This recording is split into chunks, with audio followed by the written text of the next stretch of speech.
My guests today are Chisanga, economist from Lusaka, Zambia, and of course, Vincent Gasana, political commentator in Kigali, Rwanda. Also joining us this evening, Austin Igbe, Regional Advocacy Officer, West Africa Democracy Solidarity Network in Abuja. Thank you, gentlemen, for joining us on One Slot. Thank you. Now I'm going to start with you. Yes, thank you. Vincent Gasana, let's start with you. Now, there's going to be a bit of a delay between some of us, so let's take note.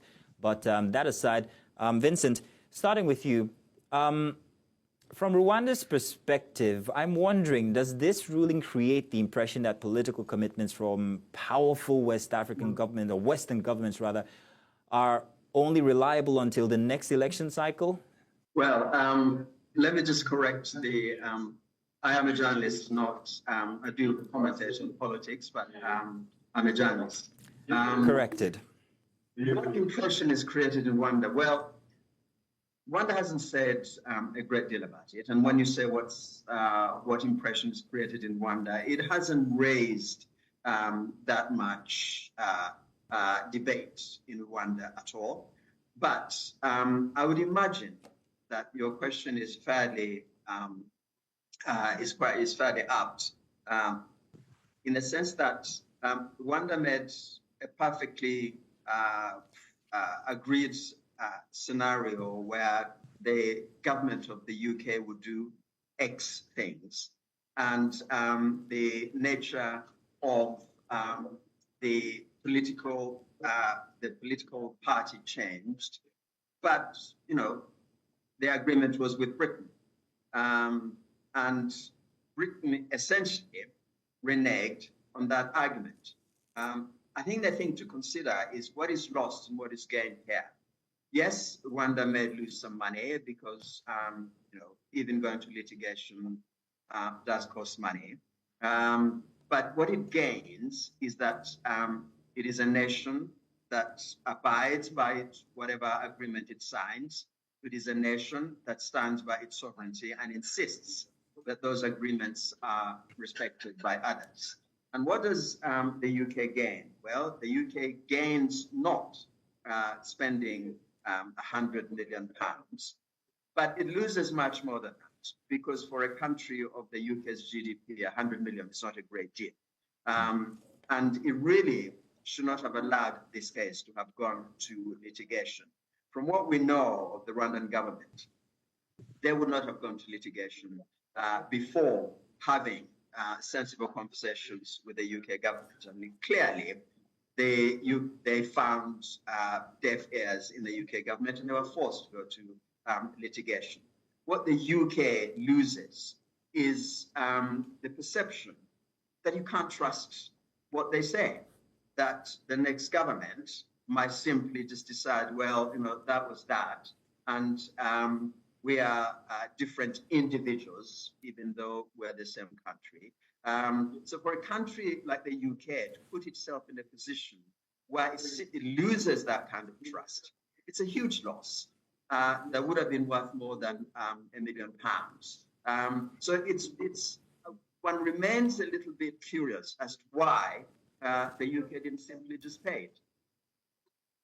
Well, Vincent, now you say the UK doesn't lose anything, but I'm wondering, what about Rwanda? How bad does it want it? How much does it need that about £100 million that it was requesting for in terms of the agreement?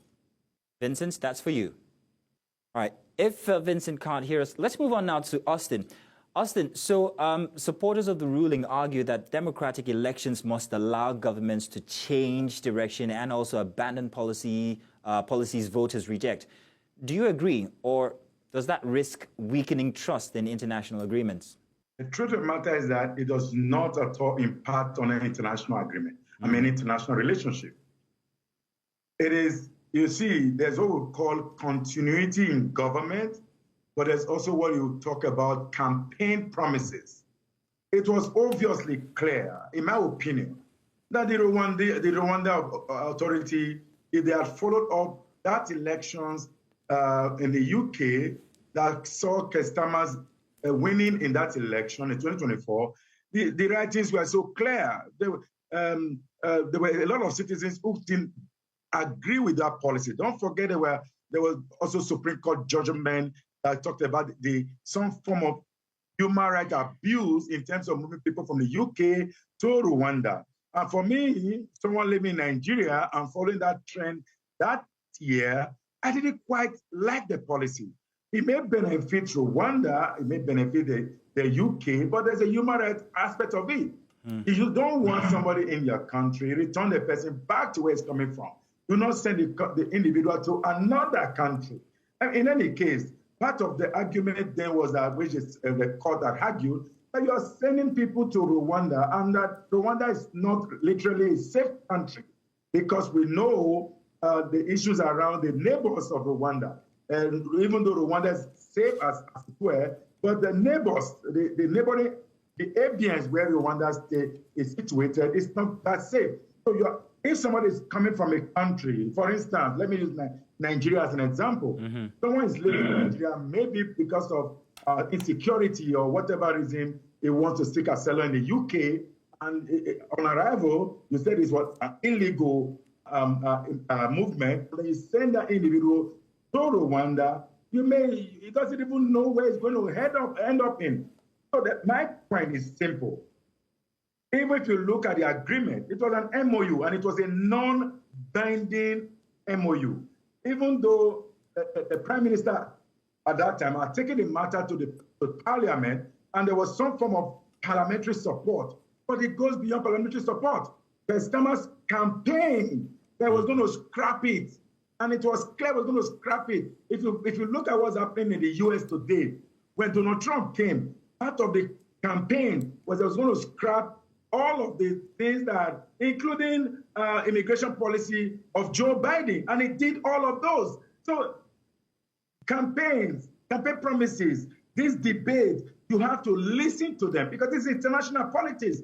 And the politics we are told is who gets what, how, and when. So if the British people gave Starmer the power to be prime minister, and part of that power was this message to the people that will scrap the asylum deal with Rwanda. Going ahead to do it on the first day of assumption of office was a clear-cut demand that he wanted to do, and people supported him. So I don't think it's an issue, just that Rwanda may have spent so much money in order to prepare, but in any case, if you are seeing the handwriting on the wall, maybe what I think should happen is the international cooperation. As we speak now, there's a U.S. approach to moving immigrants back to Africa, signing deal with Ghana, signing deal with Sierra Leone. I think it's a lesson that what has happened to Rwanda, countries must not invest until there's a commitment from those governments that want that kind of deal to happen. Thank you very much, Austin. Kelvin, I'm coming to you now. I hope you can hear me. Kelvin, this is not the first of its kind. There have been such arrangements between countries from before. But in this case, I mean, countries have entered long-term partnerships here, and these require substantial investment, as Rwanda has said. This is why they're requesting for that much money, 100 million left to be paid. But how damaging can sudden policy reversals be to international confidence and also the economic implication as well? Okay, so the beginning point is that we are in a period where geopolitical tensions are also taking place in a policy framework and structures. Obviously, the kind of situation that we are seeing is some sort of, policy failure, which brings about a costly factor, especially when you look at the fiscal burden that it imposes. And this also exposes to say that poor policy planning has a cost value, around some of these aspects. Even when you look at it from the economic sense, I think it's important to say that politicians, when they are in office, they should not make things that can actually be able to have, legal leakages. They must be aware some of these things should not be able to carry political promise without legal backing. So that's the reason why we seem to have this as a case now resurfacing, which is now bringing about the collapse bilateral arrangement and engagement from that perspective. So the whole scenario of the deal has got an implication on taxpayers' money, because obviously that has now to be a bill that can be footed from that point. So meaning the collapse can also demonstrate further damages to the public policy framework, which will significantly now cost the fiscal burden. Mm-hmm. Thank you very much. Vincent, can we confirm that you are still with us? We were having issues connecting with you from before. I am. Grand. Vincent, Rwanda has put in so much. They've put in infrastructure and all. And critics, well, they're pointing to the fact that only 4 asylum seekers over the past 4 or 3 years were ultimately relocated under the scheme. So is that evidence that a policy failed? Or does Rwanda believe that it was prevented from operating? Well, look, you need to look at this from the UK perspective. There's domestic politics involved in this. First of all, as I mentioned earlier before we got cut off, it is rather odd that the UK questioned paying the rest of this money. And I think one of the reasons may be that had they paid the 100 million, they would then have come under pressure from their political opponents who were in favor of the agreement, of the migration agreement, and which the current government had said it was scrapping. So in a way, it was just a domestic political issue. That's my reading of this, because otherwise it's very difficult to understand why the UK simply would not have honored the agreement that it signed. Now, from the point of view of whether or not the policy failed or didn't fail, in a way, it's got very little to do with Rwanda, because what Rwanda said was that in order to be part of the fight against human trafficking, it would do its part with this agreement, but it stipulated that whatever money it spent in helping the people that go to Rwanda would be part of the community, because Rwanda has a policy of not segregating refugees. So anybody who comes as a refugee becomes really part of the community. So what would have happened is that the extra schools, the extra housing, and so on would have been part of the community. So from the Rwanda's perspective, this will go on anyway and be used, whether or not 4 people come or 400 people went to Rwanda. It's beside the point as far as Rwanda is concerned. That failure or success rate of it is a little bit to do with the UK. And let me just say one more thing about the countries entering into legally binding agreements. You can't have a situation where each agreement has to go before the lawyers. It's never happened before, and that's not how it happens. It is taken as read that when countries, self-respecting countries, sign agreements, those agreements are going to be honored. So you can't really worry about whether or not lawyers were present or weren't present. Well, if they sign these agreements, then can elections, should elections just simply change them? And aren't they really owed these remaining sums? No, not at all. Because if you countries sign agreements, political parties do not. So if you sign an agreement as a country, then the incoming government has to honor those agreements. It's what happens. I mean, it's normal. We're talking about this agreement, but one can name several agreements the UK will have signed under the previous government, under the previous political party. Those were honored. They chose not to honor this one on what is, from their point of view, really a paltry amount of money. 100 million for the UK is not a great deal of money. And as I mentioned earlier, you lose a great deal more by not paying it, which is essentially what kind of impression are you giving about your country that you signed an agreement and then you renege on it. And by the way, the tribunal also, while saying that the UK did not need to pay, they also acknowledged that there was a case for it to pay it. And it never should have gone this far. The UK should simply have paid it. Yeah. Well, that will make me think twice about going into a partnership or an agreement with the UK. And Austin, I don't know if you agree with me. Yes, Austin, if you look back, do you think that the Rwanda plan fundamentally was flawed from the onset? So I wouldn't call it flawed. I wouldn't also call it failed policy. The policy worked at the time it needed to work. My brother, the truth of the matter is that when countries sign an agreement, if there is no commitment, that agreement dies. The Nigerian government have had all manner in the last 3 years with MOU signing across the world, so to say. But signatory recently with the British government, signatories with all manner of countries. Until there is commitment, it is commitment that binds that agreement. When two presidents signs a deal, and that deal does not come in the form of an act. In any case, I just mentioned earlier that there were issues around the act that was passed by the parliament, by the British parliamentarian. There was an issue with that. In fact, there were already refugees who were on board the plane headed towards Kigali or Rwanda, maybe Kigali, they would land in Kigali. But what stopped that plane was a human rights complaint that no, you can't do this. That was a flag. That was actually a flag.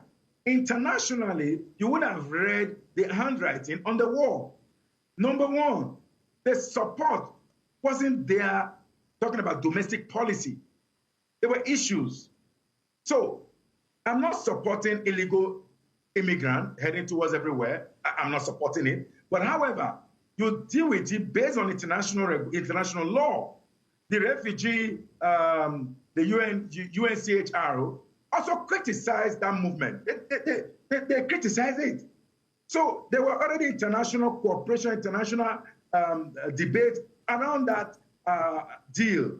And to also send this very strong warning was that it was headed towards an election. How can you make deal ahead of an election? How can you take any government seriously to make deal ahead of an election? And when you already know that the popularity as at that time of the conservative was not very popular, it was clear that the Labour was heading towards victory. And part of what they were using to head towards victory was that they were going to scrap this deal among others. So I think that the plan worked. It succeeded.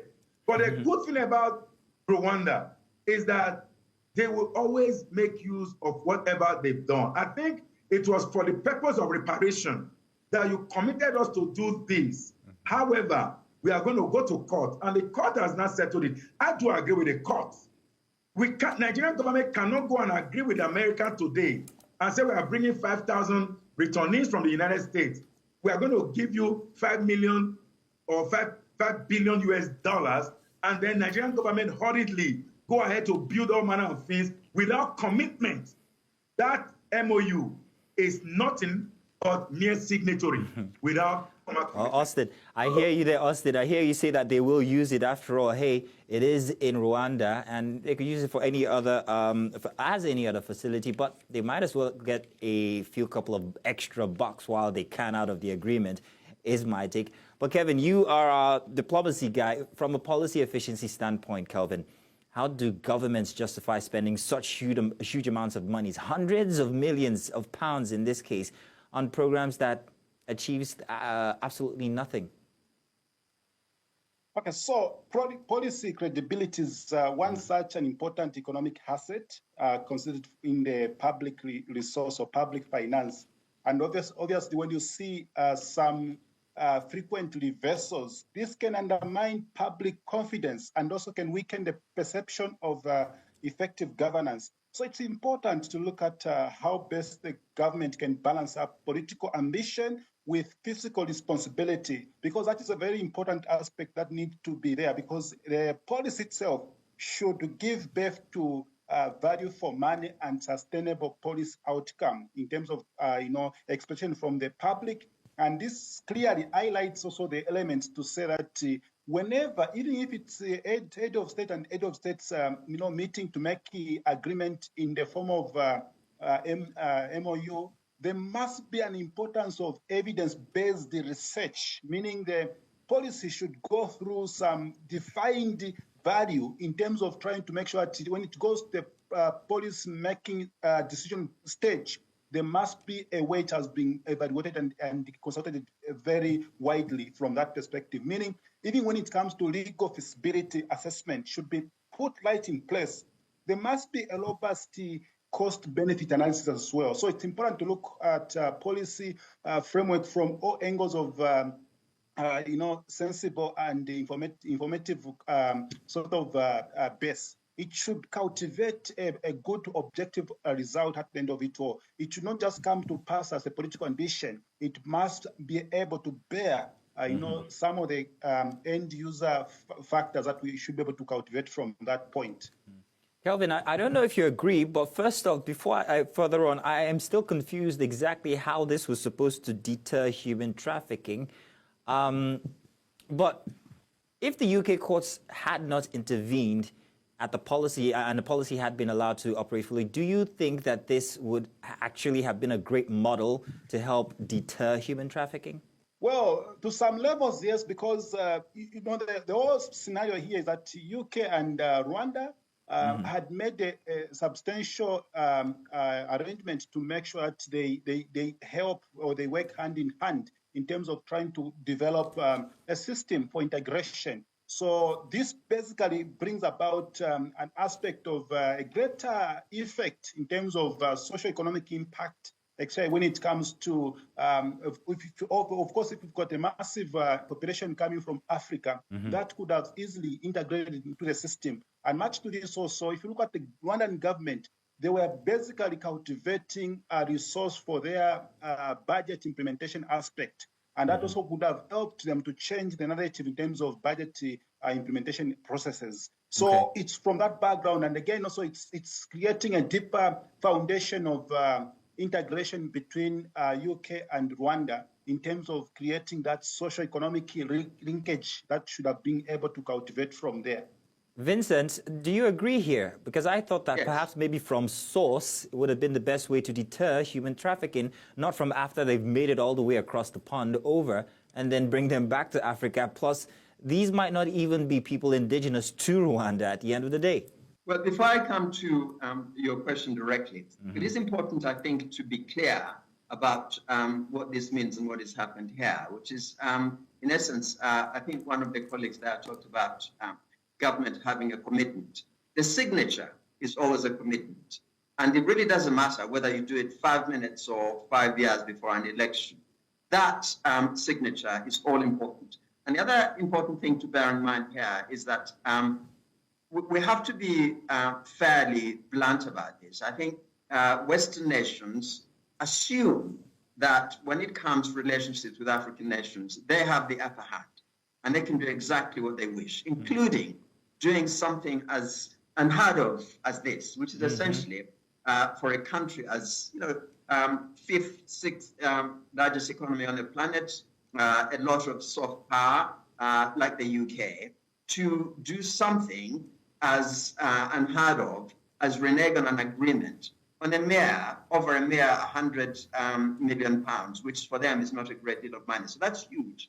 And was rather important, I think, on an African-wide basis for future agreements, for Rwanda to be able to say, well, no, you simply cannot do that. And I think that other African nations should take note and say, well, look, what happens if you can just simply do this? As I say, I remain puzzled and somewhat, and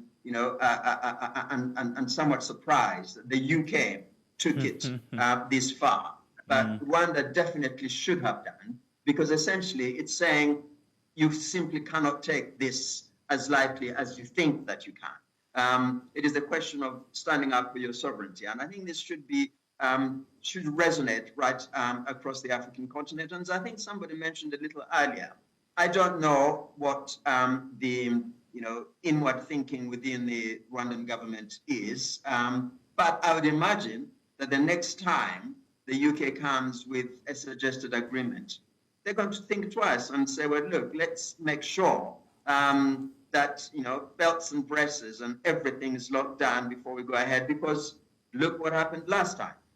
Now, to your other point about whether or not this would have worked, look, I think there are perfectly valid reasons to have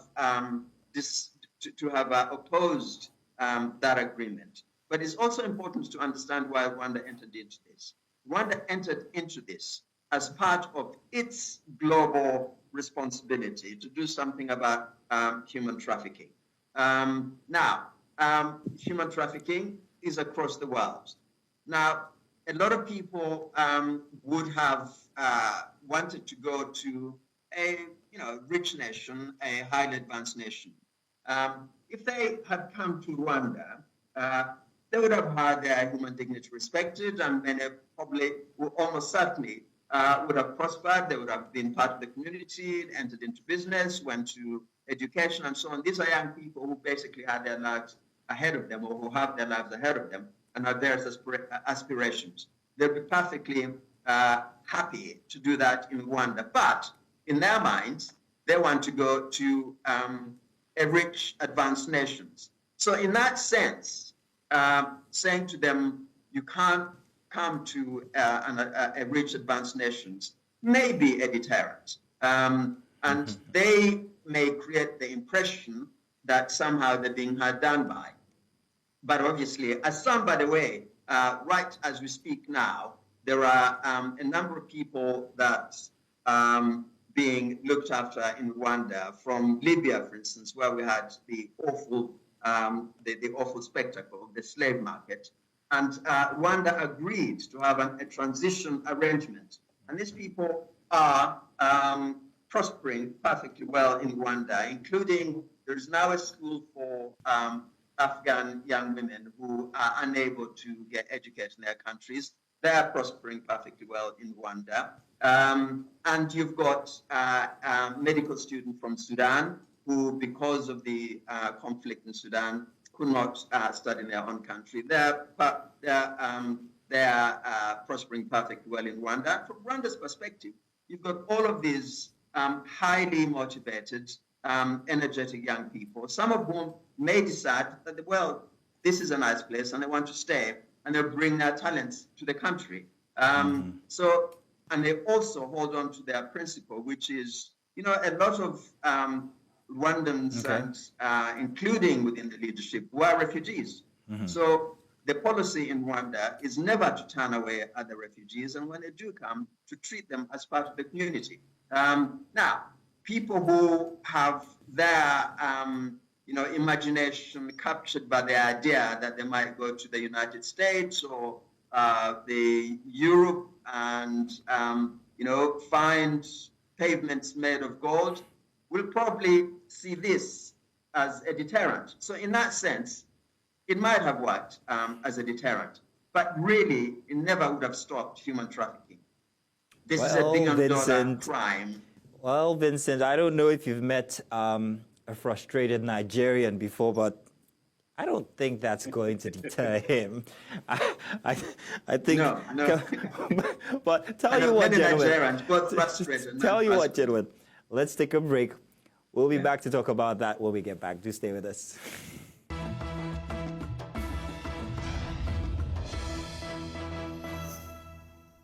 Welcome back. The UK reneges on an agreement with Rwanda over migration.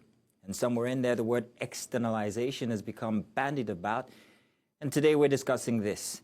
With me, we have Austin, Vincent, and of course, Kelvin. We've been having this conversation the past half hour. I want to come to you, Austin, my dear fellow Nigerian. Austin, I don't know if you agree with me.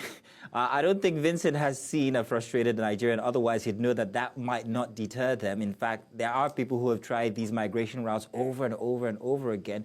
And my argument is, well, maybe you can try deter them from source, from that first idea, not after they've gotten to the destination and then bring them back, maybe not to somewhere their motherland. But Austin, the Rwandan arrangement became one of the world's most prominent examples of what critics have begun calling externalization when it comes to migration management. You want to explain what that is to us?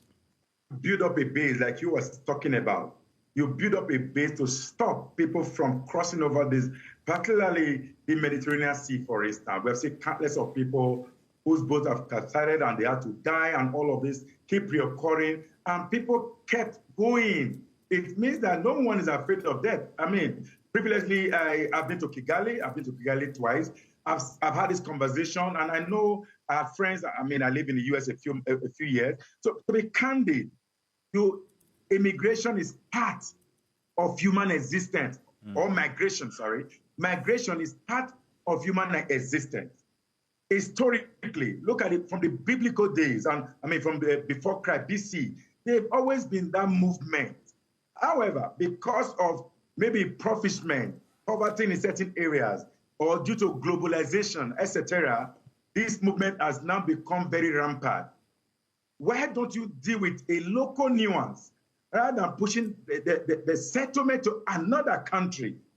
Or can we create, maybe as we know about Freetown today, Syria alone today, that after the slave trade, these are some of these former slave trade, victim of slave trade, have been moved back to Africa and were done somewhere, provided logistical support to live. So maybe can we do that? Create a safe haven create a Europe in Africa. Since it's Europe they want to go, since it's America they want to go, create a resemblance of that in country, not in another sovereign country. You see, I truly love Rwanda's policy. Rwandese have also been engaged in some form of migration moves, particularly before 1999 and afterward. Those who do not align with the regime today in Rwanda are also moving. Some have left to neighboring countries and they're trying to head out. I met some folks in the UK who had to relocate to the UK, citing oppression at home. So there will always be all manner of, maybe the number of these movements is actually more on Nigeria because of, again, the population dynamics. If you compare Nigeria, if 500,000 people leave Nigeria, we may not even know. But if 500,000 leaves Rwanda, in fact, everybody we know. So that kind of dynamic is what is important. But let me quickly just, my friend Vincent talked about signatory. Maybe I would prefer diplomatic move.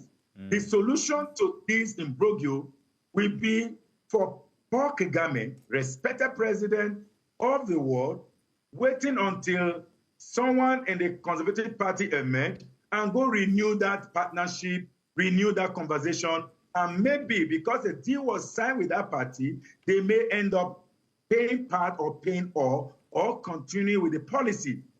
Fighting or going to court, I think was not, I don't think it was actually strategic, in my opinion, anyway, because if you look at what signature, Donald Trump canceled the USAID program across the globe with one statement, one. All of this agreement between countries that USAID have with, including Nigeria, we are canceled. There were even those that the commitment had been made, money had been paid in. By that statement, all the accounts were freezed one day. I don't have respect for signatory if there is no commitment. You can go to court, but the court has now ruled that that signatory didn't really mean anything. All right, then, Austin. Vincent, I don't know if you heard that deal with the local nuance. Austin, I especially love that bit about the fact that migration has been a part of human existence since the beginning. Vincent, real quick, you might want to add something there, but make it real quick so that I can get to Kelvin. Yes, very quickly. I mean, first of all, this idea that somehow what we know about Rwanda, as I said earlier at the beginning, is that they will not have gone to litigation before trying diplomatically to speak to the British. And they would have done this, I suspect, for a long time. I don't think they would have simply done that. But it's very important, I think, actually, that they did go to court, which is, as I mentioned earlier, is that a lot of Western nations tend to think that they can just simply behave as they wish with African nations. Rwanda is drawing a line in the sand and saying, well, no, if you make an agreement with us, you have to respect it. The way national agreements are respected and have been respected for centuries.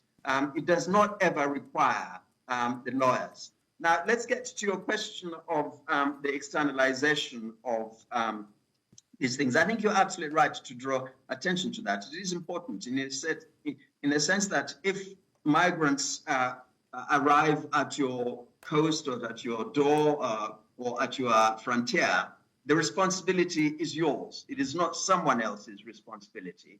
But of course, you can come to these agreements. It's very important to try and understand the specific agreement with Rwanda, because there have been an awful lot of other suggested similar agreements. None of them have got any similarity with what Rwanda was doing. First of all, from a Rwandan's perspective, it was to be there to meet their responsibility in trying to tackle human migration. And I take your point that he wouldn't necessarily have done so, but it was part of their responsibility. Secondly, the policy of Rwanda about refugees, which is basically we were all refugees and we're going to behave properly with other people now that we're in a position to receive them. But also, the other important thing to say about that policy is that anybody who comes becomes part of the community. And Rwanda insisted that, look, if people come here, if people come to Rwanda, we are going to have to look after them. We're going to have to educate them. We're going to have healthcare system. We're going to have to house them. Therefore, since you're giving us part of your responsibility is saying that to the UK, then you must give X amount of money to help us do that. And that was the agreement. And it's really, really important to really emphasize that it is utterly unheard of for a country to make these agreements and then renege on it. One last thing, if I may say, statistically and even perception, Rwanda no longer has people leaving the country. It's actually the other way around. Mm-hmm. More Rwandans arrive back into Rwanda and this is a purely, for me, the reason why is not, Rwanda's not a rich nation. Vincent. But young people especially. Vincent, I don't want to lose something that you said, and I want to ask Kelvin this. Now, it's about responsibility. So supporters actually describe these managements, these arrangements as innovative partnerships, while critics say that wealthy countries are trying to push their responsibility to poorer countries. So, Kelvin, which interpretation do you think carries the greater weight, especially economically? Okay, so what I would say is that if you look at the policy framework that was acted or rather made in deliberation here, we seem to have a number of failures that have actually been able to be signaled here, especially when it comes to the weak institution planning that existed in between. And again, if you look at the broader perspective, we are talking of the regulatory uncertainty which was created because there was a political alignment that actually prevailed in this. Even if Vincent is saying that we should not be looking at a political umbrella, I think the issue of politicians lashing for certain policy reforms at a point when they are going for election, that also should be able to be subject to some levels of evidence-based sort of risk assessment. And again, the inconsistency of policy direction in most of these institutions or rather countries, I think it's important to look at it from there. Especially at the point when we have elevated governance risk that we may be able to see from both ends. Obviously, this demonstrates also a clear reminder that government across the world should be able to develop an economy which is quite strong with strong institution governance framework, which in any case also can demonstrate policy credibility that should be able to withstand from there. Because policy framework in itself should stand as an economic engine or economic asset to ensure that there is proper and protection that should be able to take place from there. So the broader perspective in the case is that the Rwanda-UK case is setting as an example, trying to give us the shape in which we should be able to work out with the bilateral agreement, especially when it comes to economic agreement of this nature. Mm-hmm. Well, thank you very much. Vincent, go ahead. Yeah, I was going to say, look, in a way, I wasn't suggesting that we move away from politics at all. I think that politics are the basis, the foundation on which all of these decisions are made, including the economic arguments. I was talking about, in a way, that Rwanda isn't a particularly rich nation, and yet young Rwandans who have, many of whom have the opportunity to be in richer nations, return to Rwanda. The simple fact of the matter is that people go to where they feel cared for. People go to where they feel some hope. People Safety, go to security? where they think that to where they think that their human dignity will be respected.